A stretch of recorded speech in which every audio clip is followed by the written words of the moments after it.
दोस्तों, आज की वीडियो की शुरुआत एक सवाल से शुरू करते हैं और सवाल ये है, आप जब भी इंटरडे या पोजिशनल ट्रेड करते हो तो स्टॉप लॉस कैसे लगाते हो। मोस्ट ऑफ द ट्रेडर्स अंदाज में लगा देते हैं। 1% का स्टॉप लॉस लगा दिया या फिर 0.5% का स्टॉप लॉस लगा दिया। तो क्या ये सही तरीका है स्टॉप लॉस लगाने का? दोस्तों, ये बिल्कुल सही तरीका नहीं है। ऐसे अगर आप स्टॉप लॉस लगाओगे तो आपका स्टॉप लॉस बार बार हिट होगा और कभी कभार आपका स्टॉप लॉस हिट होने का बाद ये फिर से आपका टारगेट तक पहुंचेगा, तो फिर आपको बहुत खराब लगेगा। ठीक है, तो स्टॉप लॉस लगाने का सही तरीका क्या है वो आज की वीडियो में हम लोग सीखेंगे। मैं आपको दिखाऊंगा फ्यूचर्स में और ऑप्शंस में स्टॉप लॉस कैसे लगानी है और उसको कैसे ट्रेल करनी है वो भी दिखाऊंगा। तो वीडियो का अंत तक जरूर बने रहे, ये वीडियो काफ़ी इंफॉर्मेटिव रहने वाली है। तो दोस्तों, मैं हूं राजीव और आपका अपना चैनल अपडेक्स में स्वागत करता हूं। अगर आपने अभी तक चैनल को सब्सक्राइब नहीं किए हो then please consider subscribing and साथ में ये घंटी दबाना मत भूलिए। तो चलिए दोस्तों, अभी हम लोग स्टॉप लॉस लगाने का सही तरीका सीखते हैं। तो मैं निफ्टी का एग्जांपल ले रहा हूं। मान लेते हैं आपने निफ्टी पर इंटरडे ट्रेड किया। ठीक है, तो कल की ट्रेडिंग सेशन बहुत ही बढ़िया था, बहुत ज़्यादा बुलिश था। तो कल का मैं एग्जांपल ले लेता हूं। ये निफ्टी का 15 मिनट चार्ट है, कल की चार्ट है। तो यहाँ पर अगर आपने पोजीशन बनाया होता फ्यूचर्स में या ऑप्शंस में तो स्टॉप लॉस कहाँ पर लगाते और उसको कैसे ट्रेल करते वो मैं यहाँ पर दिखा देता हूँ। ठीक है, तो कल ग्लोबल मार्केट बहुत बढ़िया था और मार्केट बुलिश था, तो आप ऑब्वियसली यहाँ पर लॉन्ग ट्रेड ही करते। ठीक है, तो मान लो आपने मार्केट खुलते ही थोड़ी देर वेट किया, पहला कैंडल क्लोज होने तक रुका and then high of the candle बाय किया। तो high of the candle is around 17,700। ठीक है, तो 17,700 पर आपने लॉन्ग पोजीशन बनाया ऑन निफ्टी। तो फ्यूचर्स में अगर आप ट्रेड करते तो यहां पर स्टॉप लॉस कहां लगाते? एज पर टेक्निकल चार्ट आपको इमीडिएट सपोर्ट में स्टॉप लॉस लगानी है और स्टॉप लॉस का वही फंडा है। स्टॉप लॉस आपको सपोर्ट के आसपास लगा देना है और टारगेट रेजिस्टेंस के आसपास आपको सेट करनी है। ठीक है, तो यहां पर सपोर्ट कहां दिख रहा है चार्ट पर? इमीडिएटली ये एक सपोर्ट है कि नहीं? अगला दिन यहां पर मल्टीपल रेजिस्टेंस फेस किया 17,600 लेवल पर, तो ये अभी ब्रेक हुआ, तो अभी ये एक मजबूत सपोर्ट का काम करेगा। तो आपका एंट्री यहां पर था 700 लेवल और स्टॉप लॉस आपका यहां पर होगा, इसका थोड़ा नीचे। एग्जैक्ट सपोर्ट पर तो आप स्टॉप लॉस नहीं लगा सकते, आपको थोड़ा बफर रखना चाहिए। निफ्टी का केस में 20 पॉइंट्स या 25 पॉइंट्स का एक बफर रखना चाहिए, उसका नीचे ही स्टॉप लॉस लगा देना है। ठीक है, तो यहां पर आपने फ्यूचर्स में लॉन्ग किया एट 17,700 पर और स्टॉप लॉस हुआ 17,600। ठीक है, 100 पॉइंट्स का एक स्टॉप लॉस है। तो ये फ्यूचर्स का स्टॉप लॉस है। ऑप्शंस में आप अगर ट्रेड करते तो स्टॉप लॉस फिर कहां होगी? तो उसका भी एक बहुत ही आसान सा तरीका है। Let's check it out on the Zerodha platform. अगर आपने यहां पर कॉल ऑप्शन बाई करते तो कहां पर बाई करते? निफ्टी 17,700 पर था। ऑप्शंस बाई करने का सही तरीका है वो एटीएम ऑप्शंस को बाई करना होता है। ठीक है, तो आप अगर यहां पर ऑप्शंस के जरिए ट्रेड करता 17,700 का कॉल ऑप्शन खरीदता। ठीक है, तो 17,700 का कॉल ऑप्शन का हम लोग चार्ट देख लेते हैं यहां पर। हालांकि आपको कॉल ऑप्शन का चार्ट देख के ट्रेड नहीं करना है, मैं रेफरेंस के लिए दिखा रहा हूं। क्यों दिखा रहा हूं आपको थोड़ी देर बाद मालूम पड़ेगा। तो 17,700 का आपने कॉल ऑप्शन खरीदा, तो स्टॉप लॉस कहां पर होगा? फ्यूचर्स होने से 100 पॉइंट्स नीचे स्टॉप लॉस लगा देना है।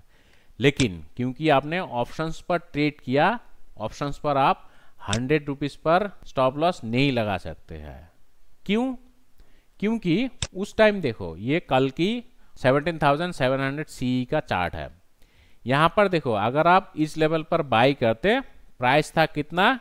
जो 17,700 CE, ये लगभग 118, 120 मान लेते हैं राउंड फिगर, ठीक है। सो 120 प्राइस है ऑप्शंस का। तो अगर आप 100 पॉइंट्स नीचे स्टॉप लॉस लगाओगे तो स्टॉप लॉस में आपका बचा कितना, सिर्फ 20 रुपीज, है कि नहीं। अगर स्टॉप लॉस हिट हो जाती है तो आपके हाथ में सिर्फ 20 रुपीज ही बचेगा। सो इतना बड़ा स्टॉप लॉस तो कोई नहीं लगाता और लगाना भी नहीं चाहिए।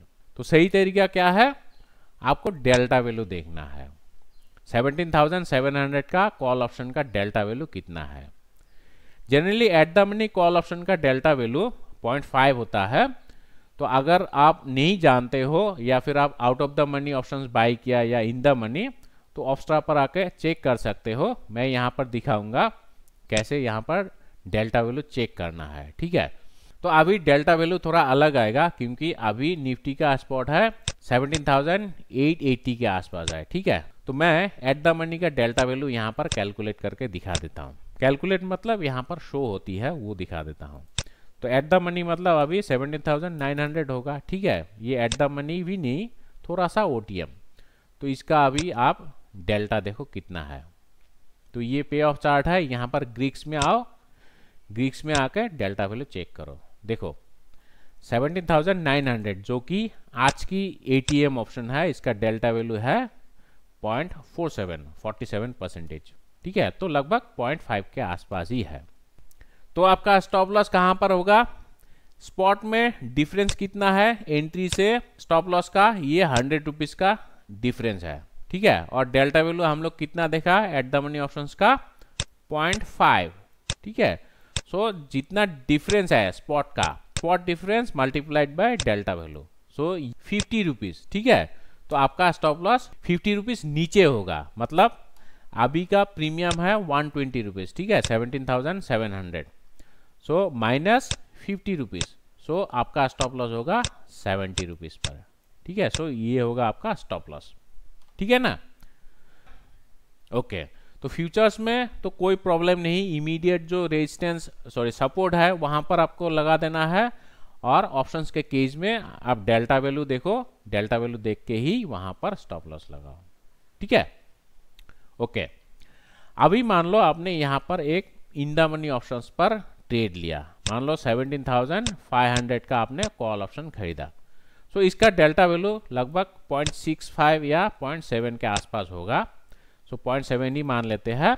और उस वक्त इसका प्रीमियम मान लेते हैं 200 रुपीज, ठीक है। तो प्रीमियम से कोई लेना देना है नहीं, फिर भी तो इन दैट केस आपका स्टॉप लॉस कितना होगा। सो आपका एंट्री पॉइंट और स्टॉप लॉस का डिफरेंस एज पर स्पॉट ये है 100 पॉइंट्स, ठीक है। सो 100 पॉइंट्स इंटू 0.7, सो 70 पॉइंट्स नीचे होगा आपका स्टॉप लॉस। सो अगर 20 रुपीज प्रीमियम में आपने अगर बाई किया तो आपका स्टॉप लॉस 70 रुपीज नीचे, मतलब 130 पर आपका स्टॉप लॉस होना चाहिए। तो ऐसे आपको स्टॉप लॉस लगा देना है, ठीक है। होप ये कंसेप्ट आपको क्लियर हो गया स्टॉप लॉस कैसे लगानी है। तो अभी देखते हैं स्टॉप लॉस को ट्रेल कैसे करनी है। स्टॉप लॉस ट्रेल का बहुत ही सिंपल सा फंडा है, बहुत सिंपल तरीका है। आपको सिर्फ स्विंग लो देखना है। अगर आप बाई कर रहे हो तो आपको स्विंग लो देखना है। तो यहां पर आपने बाई किया तो स्विंग लो देखो कहां पर है, आपको थोड़ी देर वेट करना है। Let's the market form a swing low. सो पहला स्विंग लो देखो कहां पर बना, मार्केट ऐसे ऊपर की तरफ गया, फिर नीचे आया, फिर ऊपर की तरफ गया, फिर नीचे आया, देन ऊपर की तरफ गया, ऐसे ऐसे करके मार्केट मूव किया, ठीक है। तो पहला स्विंग लो यहां पर है।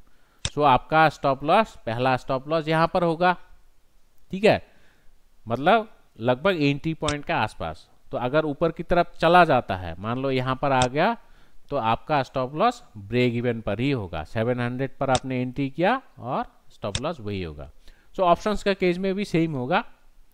नेक्स्ट टाइम मान लो ये फिर से ऊपर चला गया तो आपको ट्रेल करके यहां पर लानी है, ठीक है। ये एक स्विंग लो है।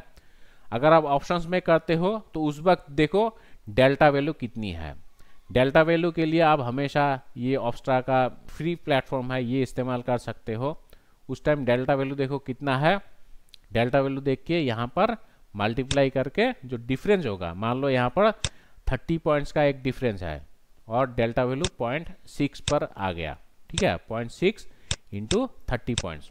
सो ये 18 रुपीज़ का एक डिफरेंस होगा। सो पहला अगर स्टॉप लॉस 70 रुपीज़ पर था, सो अभी 18 रुपीज़ ऊपर कर देना है, मतलब 98 रुपीज़ पर, सॉरी 88 रुपीज़ पर आपका स्टॉप लॉस होगा, ठीक है। ऐसे करके आपको ट्रेल करते रहना है।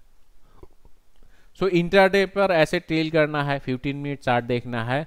और अगर आप पोजिशनल करते हो उस केस में आप आवरली चार्ट देखो, आवरली चार्ट देख के उसको डेली उसको ट्रेल करते रहो, ठीक है। तो मान लो आपने एक शॉर्ट पोजीशन बनाया इस दिन, सो इस लो पर एक शॉर्ट पोजीशन बनाया, ठीक है। तो आपका पहला स्टॉप लॉस यहाँ पर होगा, देन उसको ट्रेल करके ये एक स्विंग लो है यहाँ पर लानी है। उस दिन और स्विंग लो नहीं बनाया, नेक्स्ट डे ऊपर की तरफ गया लेकिन आपका स्टॉप लॉस ट्रिगर नहीं हुआ, तो फिर ट्रेल करके यहाँ पर लाओ नीचे, ठीक है। उसके बाद देखो उस दिन भी और स्विंग हाई नहीं बनाया, इस बार स्विंग लो नहीं स्विंग हाई है ये सब। नेक्स्ट डे यहाँ पर एक स्विंग हाई बनाया, लेकिन उसके बाद ये फिर ट्रिगर हो गया, ठीक है। आपका एंट्री पॉइंट यहाँ पर था और एग्जिट यहाँ पर होगा। तो एंट्री ये है 17,700 और एग्जिट होगा 17,470 या 80 के आसपास। तो ऐसे आपको स्टॉप लॉस को ट्रेल करना है, फ्यूचर्स हो या ऑप्शंस हो ऐसे ही करना है, ठीक है। और अगर आप आसान सा फॉर्मूला इस्तेमाल करना चाहते हो तो यहाँ पर भी आप देख सकते हो, ये जो स्विंग लो है ना, ये स्विंग लो पर भी आप स्टॉप लॉस को ट्रेल कर सकते हो ऐसे करके। लेकिन ये इतना सही तरीका नहीं है। सो अच्छा तरीका है आप स्पॉट का स्विंग लो देखो एंड अकॉर्डिंगली डेल्टा के साथ मल्टीप्लाई करके स्टॉप लॉस को ट्रेल करते जाओ, ठीक है। और दोस्तों मैं यहाँ पर आपको बता दूं, यूडेमी पर मैं और एक कोर्स लॉन्च करने जा रहा हूँ which will be a free one, option trading का परिचय, ऑप्शन ट्रेडिंग के लिए शुरुआती guide. So this course will be a beginners course. So ये फ्री कोर्स है, आप हर कोई इसको क्लेम कर सकते हो। यहाँ पर सिर्फ ऑप्शन का बेसिक्स डिस्कशन किया गया है। होप ये कोर्स आपको पसंद आएगा। अगर आप न्यू हो ऑप्शन ट्रेडिंग में तो ये कोर्स आपके लिए बेनिफिशियल होगा।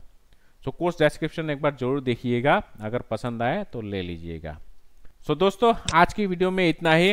होप ये वीडियो आपके लिए इन्फॉर्मेटिव रहा। अगर वीडियो अच्छा लगा इसको लाइक और शेयर करना और प्लीज़ सब्सक्राइब करना मत भूलिए। Thank you.